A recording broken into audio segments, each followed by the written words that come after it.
everyone.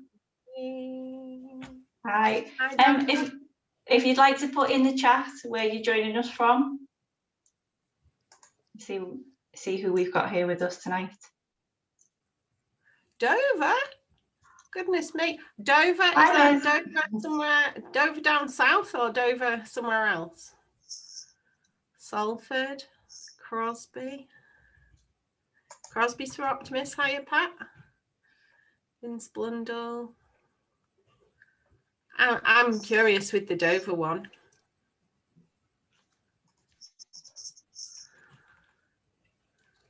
Berska, Chorley, Ormskirk, and Southport. Dover, Kent. Oh, so it is the Dover in Kent. Hello.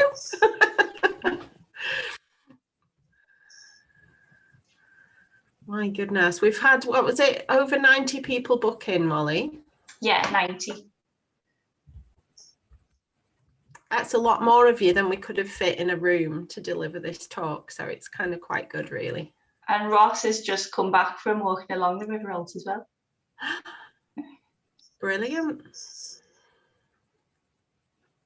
It has been a sunny day. We've been over the other side of the River Alt, Ross, on the reserve.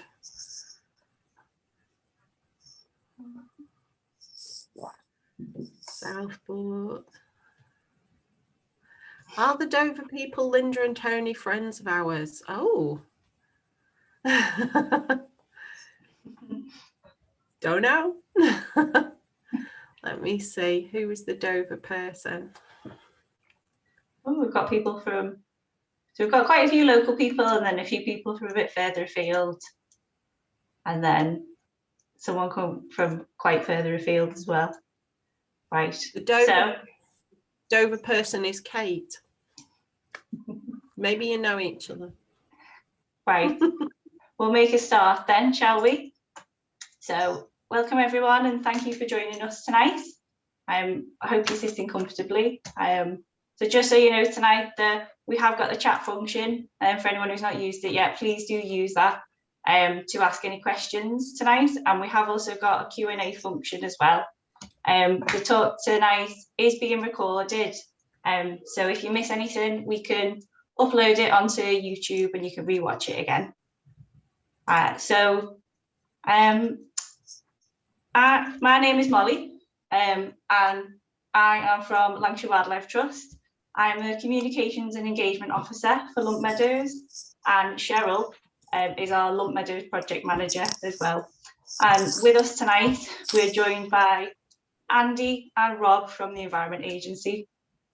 So Andy is a Flood and Coastal Risk Manager for Lancashire, and Rob is an engineer and was involved in the creation of Lunt Meadows. For those of you not so familiar with the Wildlife Trust, we are a nature conservation charity and we look after over 50 wildlife sites across Lancashire, Manchester and North Merseyside, from Brockholes in Preston over to Mere Sands Wood in Rufford and Wharton Crag up in Silverdale in North Lancashire. So part of our work is also to help connect people with nature and encourage others to care about the natural world so that we can protect it. Okay. So the talk tonight is part of our new Mesolithic on Life project at Lunt Meadows. The project is supported by the National Heritage Lottery Fund to enable us to enrich people's understanding of the site and its amazing heritage. So Andy and Rob are going to be talking to you this evening about flood management, how Lunt Meadows was turned into a flood storage reservoir, and the wider picture from the Environment Agency's perspective. Cheryl and myself will be responding to questions and comments in the chat, or using the Q&A function this evening. And we will have time tonight at the end for questions. So I'll hand over to Andy to get started. So I'll share. Evening all. Thank you, Molly, for sharing the slides. It's great for you all to join across the country to hear from Rob and myself. So thank you for fitting us in at the early part of your evenings.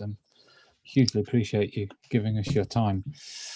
So yeah, as Molly said, we're going to talk to you about Lunt Meadows site from our perspective. I'll start off with some introductory stuff. Then Rob will talk you through some of the detail of how the site was constructed, and then I'll finish this off at the end. So you can see on here on the first slide, we've got Lunt Meadows, more than a flood storage reservoir. Or another way you might choose to describe it that comes into my mind is if Carlsberg made flood storage basins, this would be it. Because it does so much more and it reaches parts that no other flood storage basin in our local area here does anyway. So that's my first poor attempt perhaps at an analogy for the night. So bear with me. First of all, though, before we start, and I'll just move to the next slide to explain this to you, I wanted to just recap a little bit for you who the Environment Agency are, more broadly in terms of our overall role and our responsibilities. So Molly, if we could just move to the next slide, please.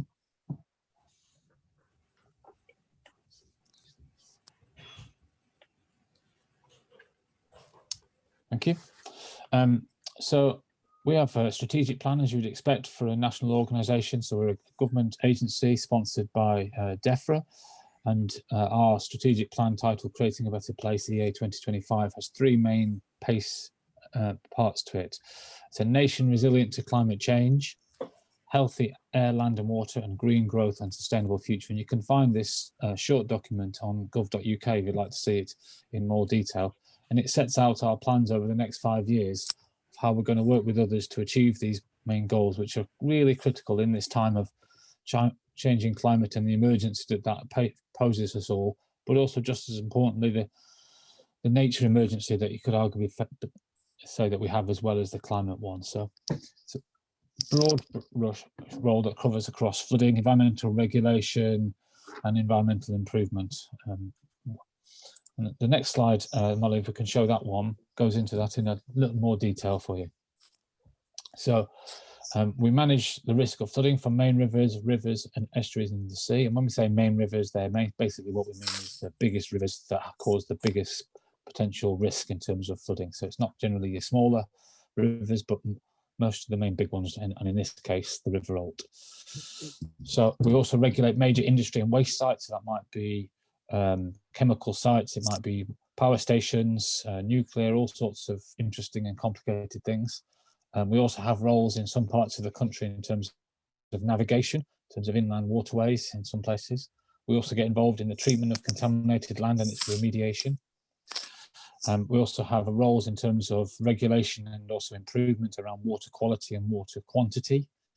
We also have other roles in relation to conservation and ecology and fisheries. So real broad roles and responsibilities that we have in terms of delivering better environment for environment and people.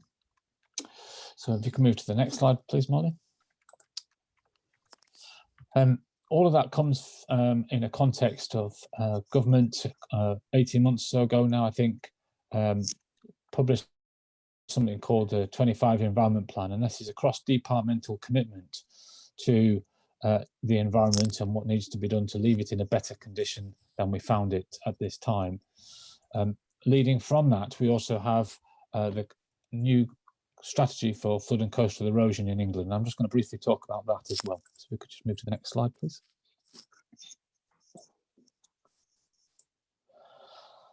So this is a really critical piece of work for us, this strategy, because it sets the direction for the long term for the nation in terms of flood and coastal erosion. So not just for the Environment Agency, but for all the other organisations and businesses and homes and society as a whole. And it has three main pillars to it.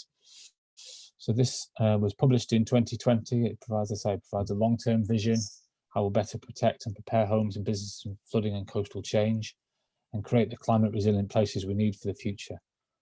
While we must and we will continue to maintain strong defences to reduce the risk of flooding in the face of climate change, we also need to make sure our places are more resilient, so that when flooding and coastal change does happen, it causes less harm to people, does less damage, and life can get back to normal quicker.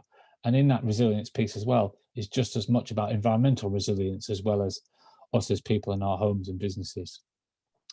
This strategy seeks to adopt a wider range of flood and coastal risk measures to respond and adapt to a changing climate, both construction of engineered flood and coastal defences, river channel maintenance, but also sustainable drainage systems and the ever-increasing use and focus on nature-based solutions, along with property level resilience and alternative land management practices to help us all with the challenges that we have in front of us.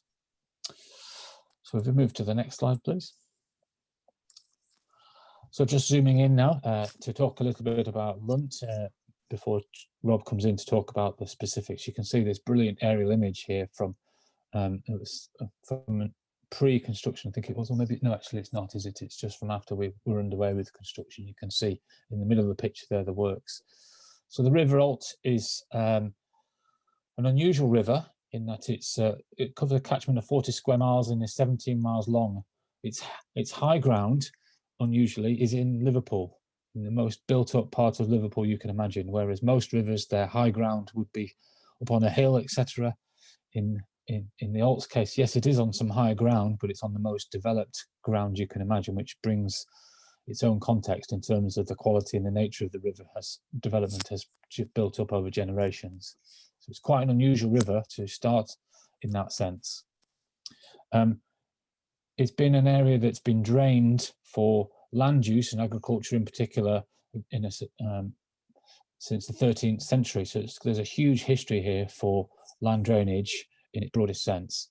And in the 1970s, our predecessors set out on an extensive program of land drainage pumping system that was established, along with establishing and building large amounts of raised embankments, which were built using fly ash, actually, from local power stations. So it's not the greatest quality of material that was used there. And at the bottom end of the catchment, there is the Altmouth pumping station, which has recently gone under major multi-million-pound refurbishment, and for many years was the largest pumping station in Europe. It's a monster of a pumping station that does a really important job for trying to keep the levels down to help the drainage from areas like Formby and those other, and Southport, etc. So it's some real critical infrastructure there right at the very end of the river system. So if I move on to the next slide.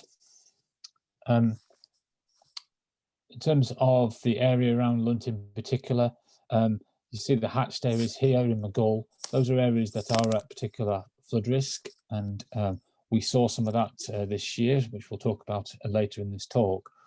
But there's also downstream flood risk as well, as I say, in places like Formby, and that's partly why the structure the site was built, was to help with that downstream flood risk as much as anything else. But it was also there to help us with some of the other risks that are described here, and that's in terms of the resilience of our flood embankments to ease the pressure on them, but also to help, and we'll talk about this more again later, the water quality of the River Alt as well.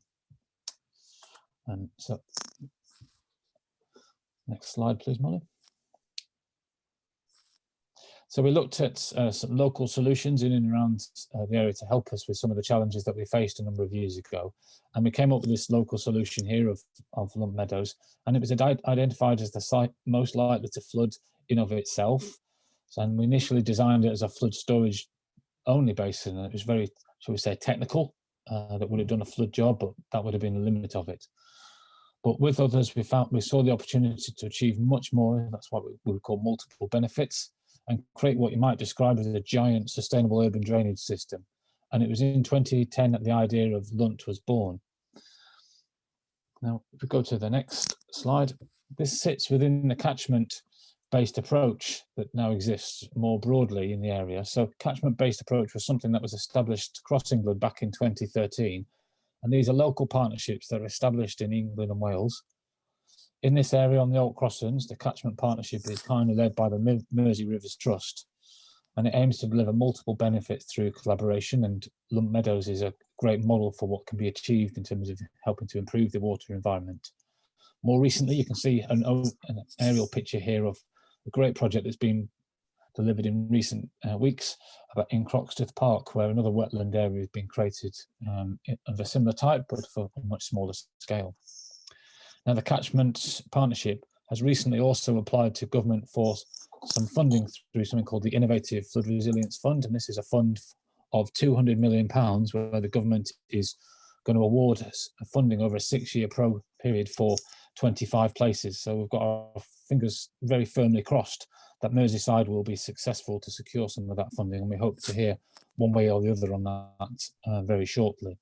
So the partners within that catchment-based approach here are the Mersey Rivers Trust, ourselves, the Environment Agency, United Utilities, National Farmers Union, Natural England, the Wildlife Trust for Lancashire, Manchester and North Merseyside, and a number of the local authorities of the catchment, along with others as well. So a real broad partnership that are all focused on trying to deliver the best in terms of water in the catchment as a whole, as well as environment. Thank you for your message about speaking louder. I shall endeavour to do so.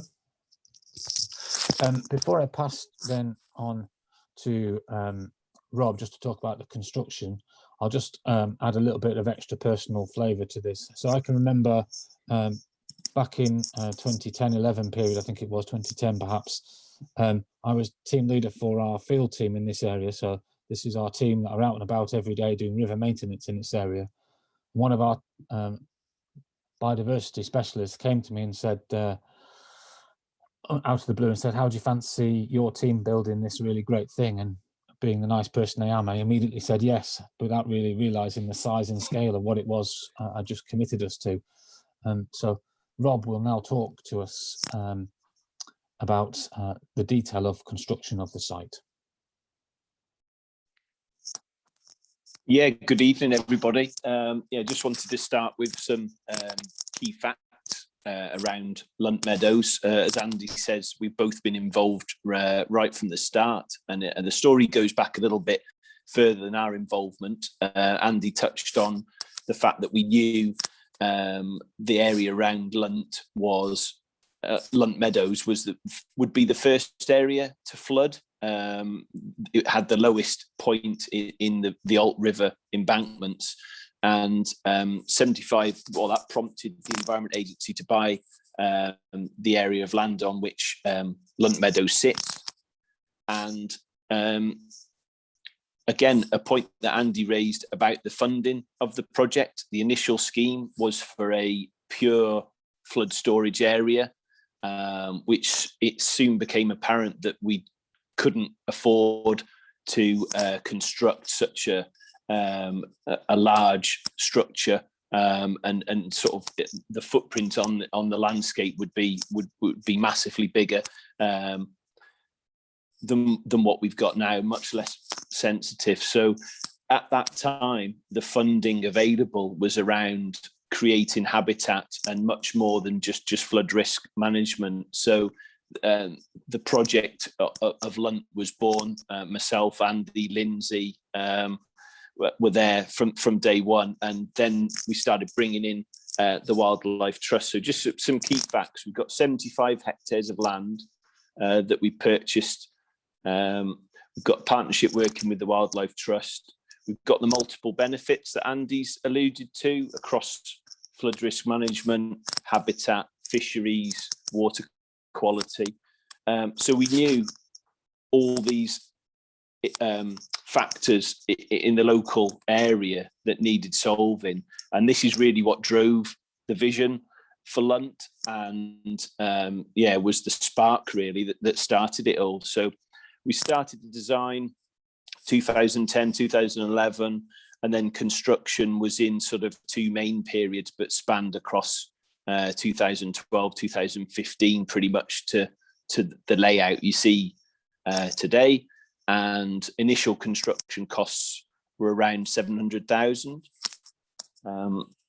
So it wasn't an easy project, which I'll try and explain some of the difficulties that we faced, but we knew what we wanted to do. So I'd like to explain, how we turned intensively drained farmland into what we've got, which is a combined flood storage area and nature reserve. Hard to imagine really when we were stood in an open field just what we'd end up with quite a few years later, but I think it's testament to everyone's hard work and vision that we've got the asset that we have today. Could you move to the next slide, please, Molly? Thank you. So for those that know the site, that is me or somebody stood on Shorrock's Bridge with Sophie in front of them there looking out towards the car park.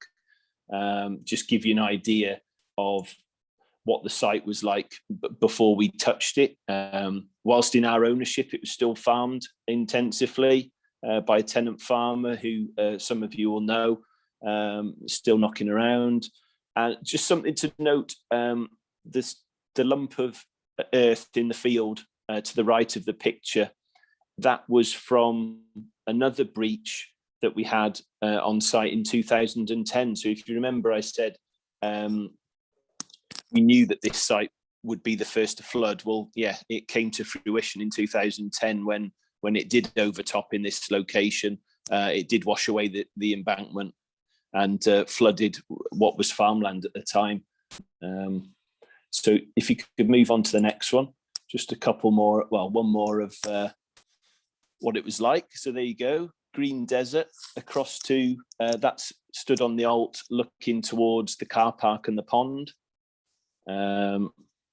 You can sort of make out some of the ditch network along the field edges where the grass is different colour, but yeah, intensively farmed and quite a lot different to what we've got now. So we go to the next one, Molly, please. So this is a design sketch. I said we worked in together with the Wildlife Trust, and this is one of the sketches that Sophie Ledson put together for us early on. So it's just trying to give you a flavour of the basic mechanics of the site. So in previous talks, you've heard about the habitats that we've got. Adam's talked about that. And I just wanted to explain really how, from an engineering point of view, we've put the mechanics in place to allow that to happen. Because Andy was talking about the history of land drainage on the Alt, which is very long, lots of different things gone on, but it has resulted in the river effectively being higher. Well, it is higher than the surrounding land, what we call a perched watercourse. So from an engineering point of view, very easy to get water from the Alt into Lunt Meadows, so out of the Alt, but it doesn't appear very easy to get it back in again. So what we recognised was the expertise that we had working with us in the form of the Wildlife Trust. So the design sketch you can see, you've got main inlet and main outlet. So the Alt is a lowland river, but obviously there is a slight fall, and we worked out that we could get a constant flow of water in and out of the site to give us that sort of suds type setup where the water comes in, passes through a convoluted series of reed beds, and then gets cleaned up and then passes back into the Alt itself. Broad Lane pumping station in the centre of the picture there. That's a relic really from when the land was intensively farmed. And if you look at the Alt as a catchment, there's a whole collection of these land drainage pumping stations that were put in at the time, and they acted to pump water up into the River Alt, which is then pumped out to sea or gravity flow as well at Alt mouth. So how do we sort of split those systems? Because we didn't want to let water in to Lunt Meadows and then have it pumped straight back out again by Broad Lane. So the system was designed in sort of four main, well, it was quite a few design iterations, as you might imagine, but four main areas, and they were designed separate from the existing land drainage ditches. So yeah, Broad Lane, whilst we could, we constructed some sluices so that we could connect the two systems together when needed. Ultimately, they were designed separately, so the water could flow in from the Alt and back into the Alt separate from the land drainage. If you go to the next one, please, Molly. So we've talked about the suds aspect of the site, so the water passing through the reed beds. that what you can see on the picture now is the construction of the low-level inlet. So that's the chap to the left is stood next to the pipe that's about to be buried. Now that goes, it comes out of the River Alt. It's a 300 mil, so a foot diameter pipe, underneath the Alt embankment and then out into Lunt Meadows. And then it can be controlled with a penstock, which is like a manually adjustable valve. So that allows Adam and others to vary the amount of water that comes into the site. Because with the lay of the land, you can try and design this stuff as much as possible, but there is an element of suck it and see. So we wanted that adjustability so that Adam and others could play with the amount of water that enters the site, just as we learn how the site behaves. And the outlet, which is down at the far end, the downstream side of the site at Huntsbrook or near Huntsbrook, is similar construction, but two of those pipes flowing back into the River Alt with non-return valves, so that when the Alt river level is higher, it can't flood back into the site through that pipe. And they were all installed at the same time. So if you skip to the next one, Molly. This was a momentous occasion, opening the valve for the first time. I think it was 2012. It seems an extremely long time ago. My memory fails me slightly, but yeah, that was letting water in. So you can see the vegetation, the ground's been stripped back. Whatever vegetation there is just what's naturally colonizing and soon to be replaced with water-loving plants as the levels increase. So if you skip to the next one, please, Molly. So we've talked about the SUDS aspect, and this is quite a good picture. You might struggle to see the detail, but in the sort of top left, you can see the little red brick cube. That is Broad Lane Pumping Station. That's it, thank you. And then if you come a little bit closer, you can see a fenced off area, a little square of fencing. That's the inlet that we were just looking at in the previous picture. Thank you, Molly.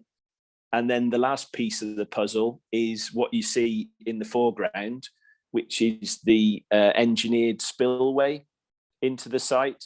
So the theory and the practice is that the water level increases in the River Alt, and when it gets to a certain level, it spills over into the site across this lowered and reinforced section of riverbank, which consists of a concrete slab anchoring in some specialist geotextile membrane that can cope with the velocities of water flowing over it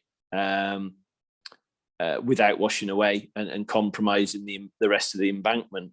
And we have to go to this level of engineering because the site is a designated reservoir under the 1974 Reservoirs Act. So that means the construction works associated with it have to be supervised by a designated reservoir engineer and periodic inspections. I think it's at least once every 12 months. The site's inspected by an engineer from the reservoir panel for safety. And he'll walk all bits of the site and point out any bits that we need to fix to make sure that the site is safe. Now, a little fun fact is if the reservoir was to fill to its maximum capacity, it would be well over 1 million cubic meters of water, which when you stand on Shorrocks Bridge and look over the site, which is, I don't know, it's over 1.5 kilometers long. Doesn't seem too surprising, but when you actually think of 1 million cubic meters of water, that is an awful lot of water. So yes, and we've seen something similar since, but Andy will touch on that. If you could go to the next one, please, Molly. So everyone likes, well, I like a digger. I don't know. I assume everyone else likes a digger. You've got a digger and a dumper, couple of diggers, couple of dumpers. So as Andy said, again, most of this was built using our own workforce and some of our own machines. And this is the sort of a slide showing the basic level of construction. So working off Sophie and others' plans for the wetland areas, the idea is to dig deeper areas and then use that spoil arising from those holes to form the raised embankment around each area. So you can see that quite clearly in the picture. And then if anyone was listening in on Adam's talk about the habitat, you can sort of see what he means about needing to tidy up some of the edges and make them a bit more appealing to wildlife, because at the early stages, it was very much dig the hole, move the material, form the bank, allow the site to fill with water. But vertical sides like we've left there aren't particularly appealing. So this is where the scheme is evolving all the time as further works are done. If you go to the next one, please. And that is Ron in his natural habitat. I think he's worked that patch of land since 2013 or earlier, as he's done lots of field walking and picking up bits of relics of flint and all sorts of stuff for many years. But anyway, this is him working in anger as we were digging the first big pool and started to find the remains, which he's been working very hard to recover ever since. So interesting times when you discover something so old right under your feet, literally half a meter under the ground, is stuff going back thousands and thousands of years, which blows my mind every time we think about it when it's just little old Lunt. But it is something special. And just to finish off, if you go to the next one, finish off my part, that's another aerial photo, just with the perimeter marked out, so just try and give an idea of the scale.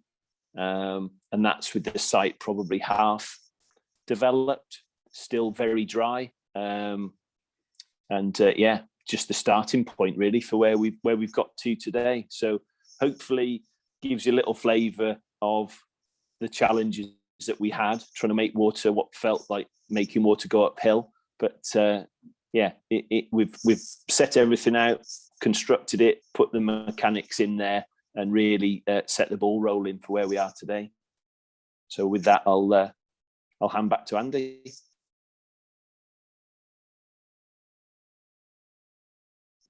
Oh, Andy, you're on mute. Yeah, there we go. I nearly did the whole thing without doing a mute thing, didn't I? Anyway, thanks, Rob. And you didn't mention any of the troubles we had with gales blowing over safety fencing every day and all sorts of other things. I thought you might.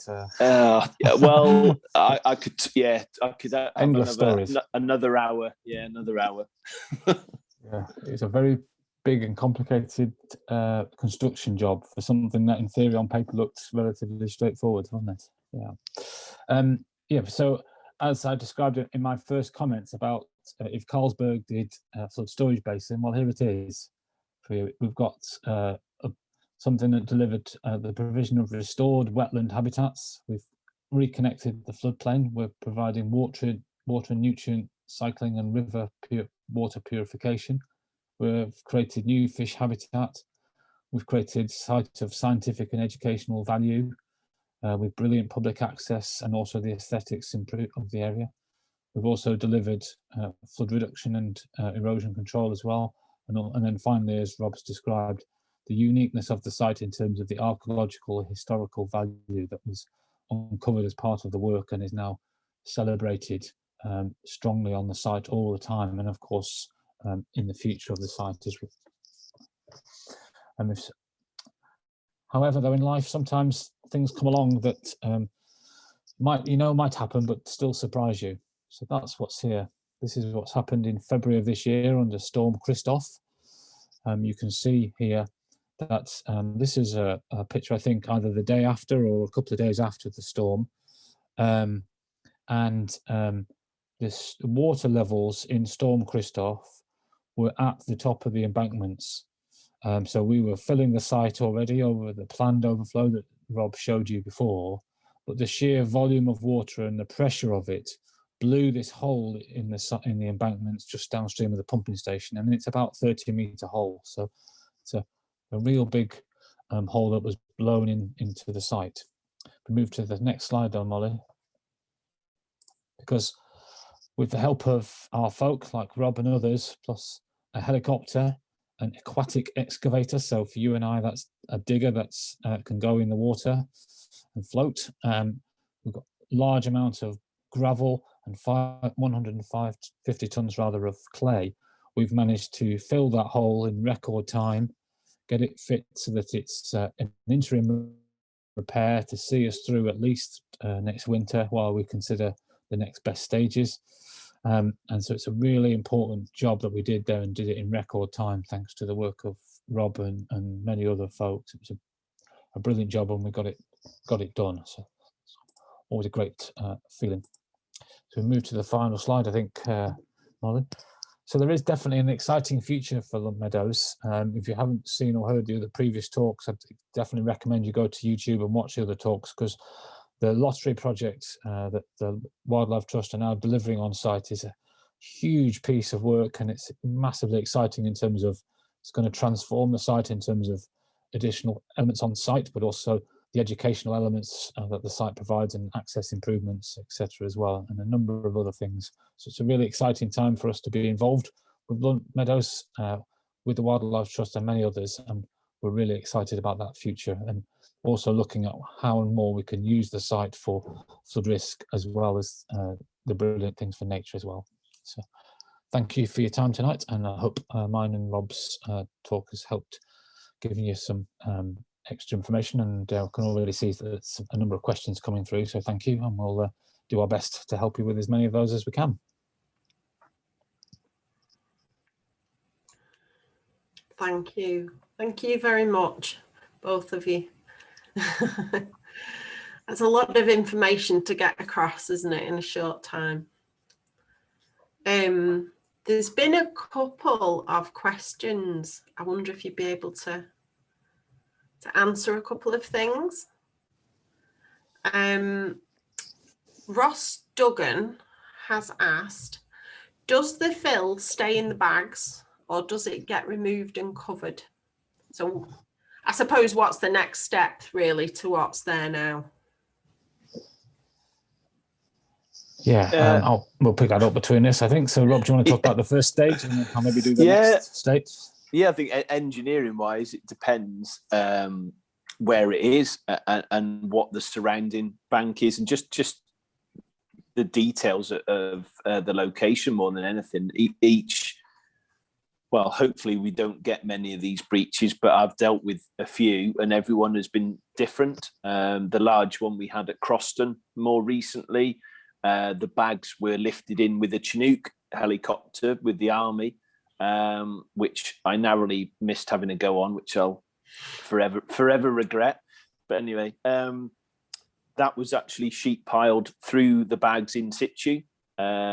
And another one I've done myself, we've removed the bags in dry weather and replaced with clay, as we'd normally build these embankments of. So this one at Lunt is a little bit of a halfway house, because we've had the luxury with the helicopter and the aquatic excavator of having very good access and control. The one at Croston, where it was being brought in with the Chinook, we had very little control. And the army, very little control over the army as well. But so we've been able to engineer this temporary fix much more carefully. So you've got several rows of ton bags on the riverside, several rows of ton bags on the landward side. Then you've got this clay core.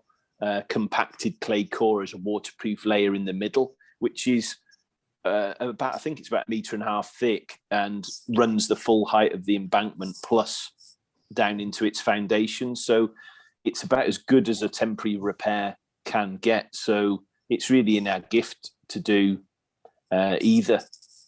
I would suggest we would probably remove these bags, because if nothing else, just to get rid of the plastic out of that environment, and probably rebuild it in clay at a later date. Yeah, so the other bits of that then are really about the height that we restore the breach to. So at the moment, we've pretty much got it back up to full height, but there is a question in our mind now about whether that's where we should be for the longer term, or whether we might adjust it. And this principally comes from in Storm Kristoff. Those of you that weren't aware, it led to us issuing our severe flood warnings for residents in Maghull, and severe flood warnings that we issue are when we believe there is a risk to life. And so that is an incredibly serious point to get to issue those. And it's a scary point for sure for us. And it didn't happen in part because of this breach. And so now we're looking to see whether there's a way of using the site for more benefit from Maghull. But we've got to be really careful in how we do that, because the site as it is really important in terms of what it's delivering for nature. The Wildlife Trust is a really valued partner and tenant, secured very substantial funding from the HLF. So whatever we did can't be putting all that at jeopardy, because those other bits are important to us as well. So we're in a process now where we'll be looking and exploring about finding if there's a sweet spot where we can get the maximum for all those different elements at the same time. To move to the next one. I think somebody's asking for the previous YouTube videos, and I think Molly's you've put in the details on, aren't you? Yeah. That. I don't know whether it's responded to all of the attendees, Molly. That's the only thing. It says all panelists on there. Oh, right, okay. Might have to change the link. So, and Kath, you said it's probably one for me to answer. You did some of the species surveys pre-construction. What happened to the water voles, water shrews and the newts? I don't know whether you watched the last presentation that we did, Kath, and Adam had actually suggested in there that we now need to find where the water voles are. We've got a stage where we can do some more surveying now. With this project, this allows us to survey further.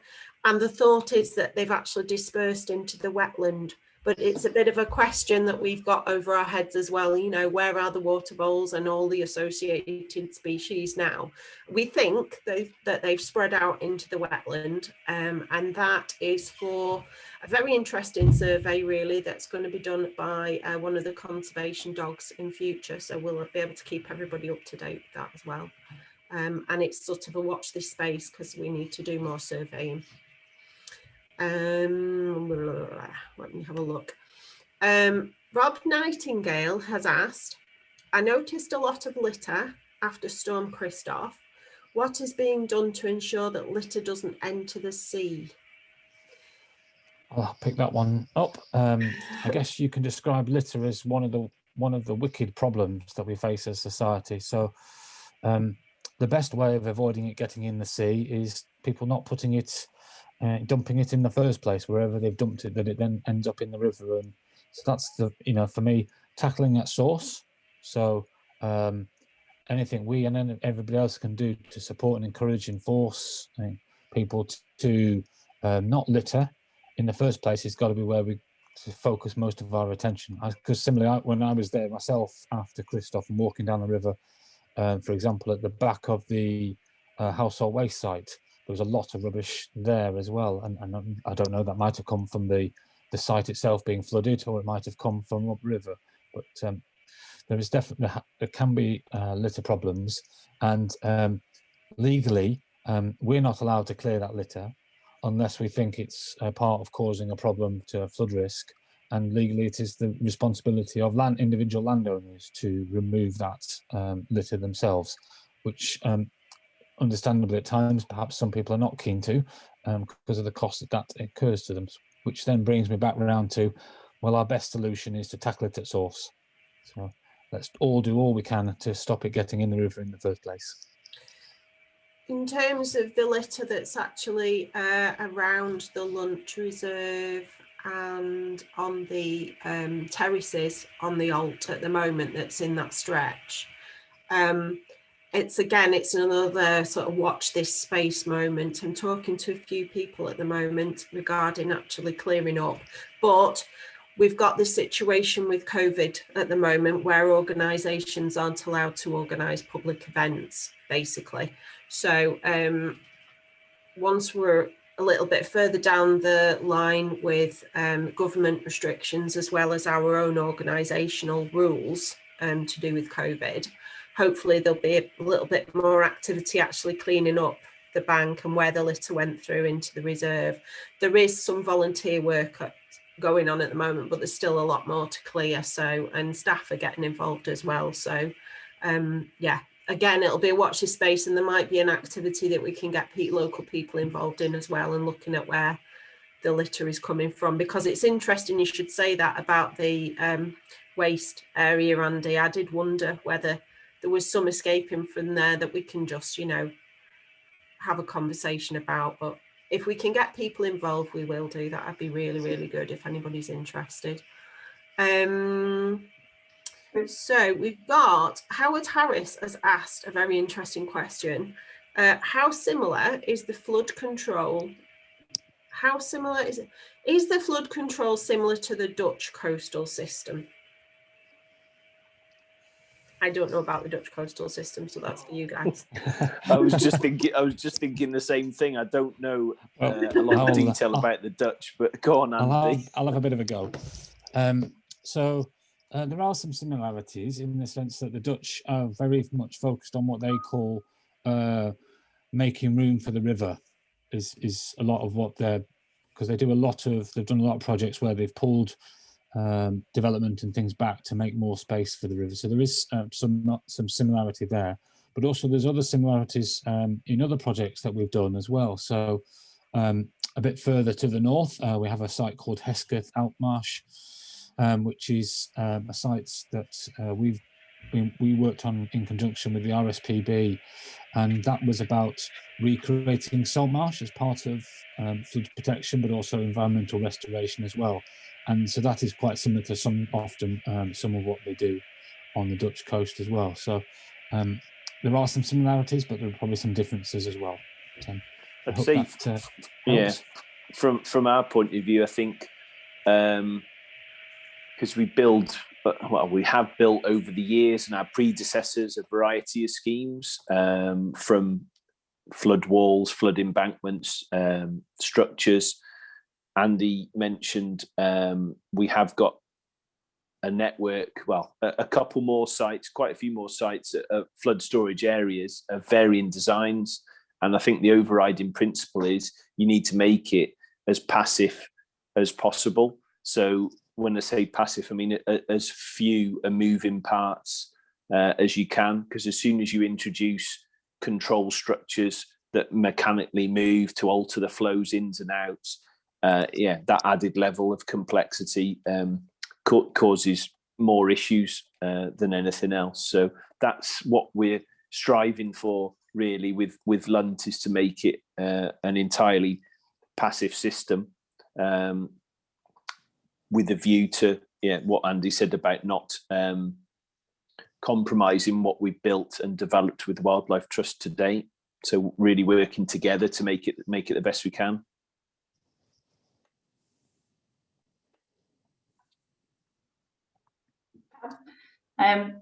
So we've got another question as well, which says, I think we brought this up in a previous talk as well. Any thoughts about extending the site to the other side of the Alt, given the volumes of water during an event like Kristoff?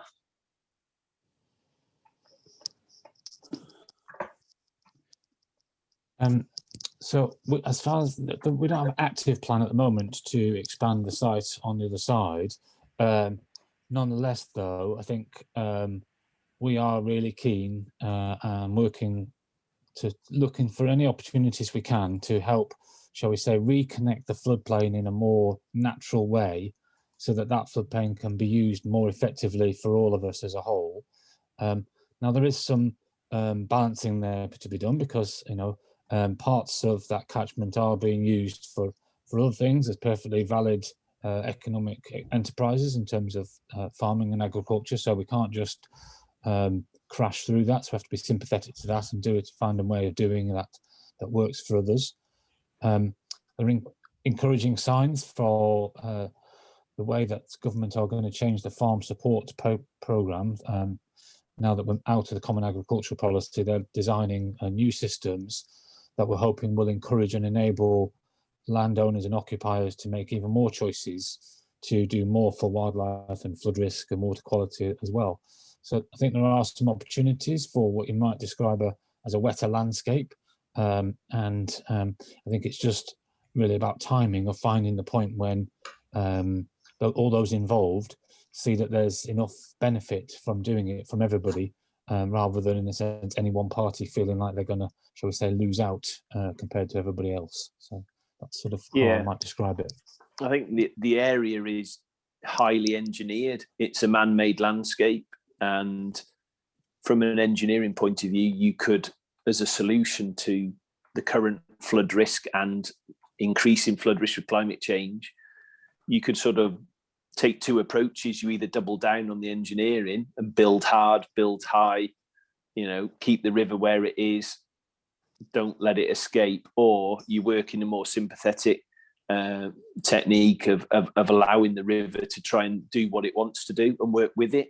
And I think, there's a compromise somewhere in the middle that hopefully, we can start to work on.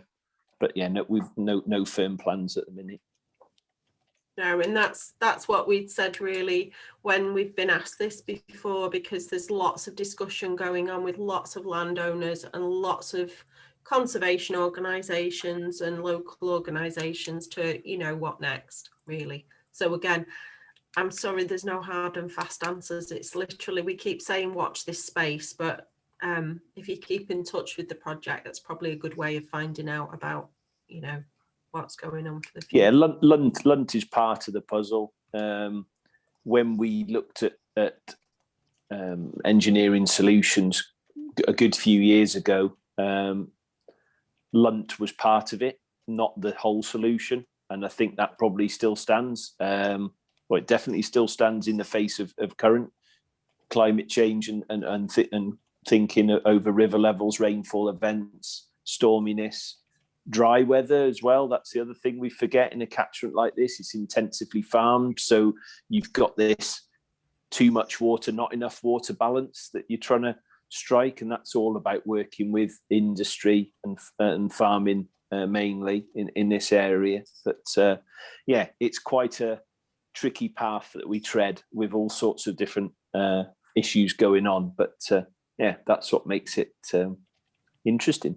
If people come to Lunt eventually, when we're back open again, we can show them that sort of exact example, because I took a video a few weeks back where the peat and the tractors that were actually ploughing on one side of the river are creating soil sort of little tornadoes, and the soil is blowing away. Yet on the left of me, we had a flooded Lunt. So we've got water in one area that's been obviously engineered to be there, because that's, what we wanted it to do to flood. But yet directly down the banking on the other side, we've got soil that's so dry that it'll be picked up by the wind and blown away, So it's a very interesting story at Lunt, and it's a good example. You can literally see the examples that we're talking about. So I think there was a question about, can you see it, Molly, about Baines Bridge? Baines Bridge? Have I made that up? Rob Dodd. Yeah. Rob Ide mentioned the possible removal of plastic with regards to the bags of earth. Is there anything that can be done about the litter problems at Baines Bridge? Do we know where Baines Bridge is? Is my first thought.